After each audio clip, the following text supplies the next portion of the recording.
դա որոշակի գաղտնիություն է պարունակում։ Միայն մեկ տեղեկության հետ կապված եւ արդեն կա հնարավոր լինաճյուններ տեղափոխելու ժամկետներ կարող եք նշել։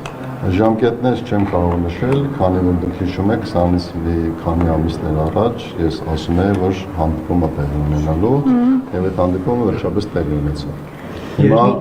փետրվարի 7-ին տեղի ունեցել հանձնաժողովների հանդիպում եւ հիմա նորից նույն ձևի պատասխանեմ, որ ամեն ինչ արվում է, որպեսզի հաջորդ հանդիպումը տեղի ունենա եւ դրա արդյունքում այն արձանագրված կետերը, որը հուզում է մեր անհատ կորածների ծնողներին, գերեվարվածներին, այդ հարցերի ամբողջական պատասխանը ստանան։ Պարոն Աբազյան, իսկ եղել է հանդիպման ընթացքում քննարկում միջազգային ատյաններից հայցերի հրաժարման մասով, որտեղ ըստ էության ձեր հանդիպումից հետո կա ժամանակ անց փաստերն են այդպես Եղիշե Կիրակոսյանը հրաժարական տվեց, իրադարձությունները այսպես զարգացան, եղել է հանդիպման ընթացքում նման կետի շուրջ քննարկում։ Ես խնդրում եմ նշված հարցը պետք չի այլ դաշտ տեղափոխել։ Նշված հարցը կոնկրետ վերաբերում է գերիների անհետ կորածների հարցերին եւ մեր հանձնաժողովների կողմից միայն քննարկվում է նրանց վերադարձի, հայտնաբերման, որոնական աշխատանքների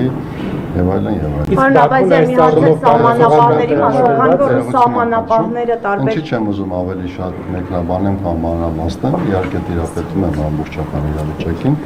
քանի որ իր մեջ որոշակի գաղտնիություն է։ Ադրբեջանը նաև առաջարկ էր ներից, քանի որ ռուս սահմանապահները դուրս բերվեցին եւ ծառայություն այժմ իրականացնում են հայ սահմանապահները, քննարկվում է արդյոք նաև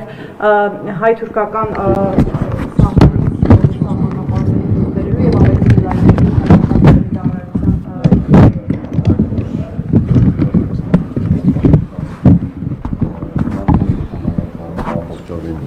ծառայություն իրականացվում է Հայաստանի Հանրապետության սահմանափակ զորքերի կողմից,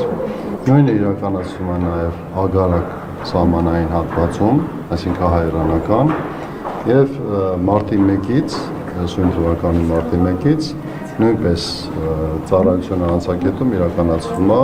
Հայաստանի Հանրապետության սահմանափակ զորքերի։ Շարունակական է լինելու այս process-ը եւ ինչ որ ժամկետներում այս պահին կոնկրետ որևէ այլ որոշում չունի։ Պարոն Աբազյան, իսկ շոշափելի արդյունքներ այնուամենայնիվ բանակցություններից կան, տրամադրությունները ինչպիսին են անհետ կորածների գերիների հետ կապված։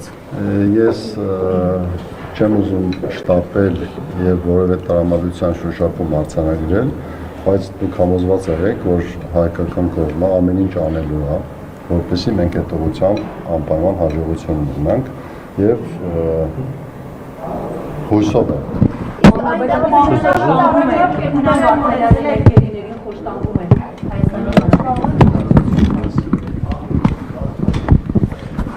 Հաջորդ անգամ ավելի մանրամասն Ադրբեջանը առաջարկ է դրել, որպեսզի զոհերի հետ կապված քննարկումներ գերիների վերադարձի, այսինքն անհետ կորածների մասով քննարկում կա այդ հանձնաժողովում։ Գերիների վերադարձի հարցով որևէ շոշափելի դրական կամ չգիտեմ ինչ որ քննարկում ֆոն կա ադրբեջանական կողմի հետ, այժմ այնտեղ պահվող գերիների մասով։ Շոշափելի արդյունքներ նորից եմ կրկնում։ Այս պահին չեմ ուզում որևէ այլ բարձրաձայնել։ Իսկ Ադրբեջանի պահանջի Դուք ուզում եք այդ ցավոտ ու շատ բարդ հարցի շուրջ պատասխան ստանաք, իսկ այդ պատասխանը կարա լինի ու ձեզ չգոհացնի։ Ոչ թե չգոհացնի, որ մենք հաջողություններ չունենք, այլ չգոհացնի, որովհետև կոնկրետ այսօր հաջողություն չունենք։ Բայց հեռանկարը ինչպիսին է։